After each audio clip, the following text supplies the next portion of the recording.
Hi, this is Neha. I'm from Hyderabad and I'm studying in second semester right now. I got to know about this university through resource consultancy. And ఇక్కడ మా hostel నుంచి మా కాలేజ్కి distance చూస్తే it's a walkable distance. And ఇక్కడ మా facilities హాస్టల్లో చాలా బాగుంటాయి. And vets come to food we have 3 days non veg and 3 days veg. And it's coming to Sunday, we'll have a special lunch, like we'll have chicken dum biryani on Sundays. And మాకు ఇక్కడ facilities చూస్తే మాకు ఇక్కడ WiFi facilities ఉంటుంది and no electricity problem and no water problem. And coming to take caring, మా sirs వాళ్ళు మమ్మల్ని చాలా బాగా టేక్ కేర్ చేస్తారు. And also it's also safest country for the girls.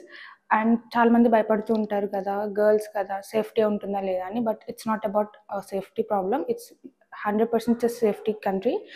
And also మాకు ఇక్కడ గేట్స్ కూడా లాక్ చేసేస్తారు 11 o'clock వల్ల, so we should not worry about that.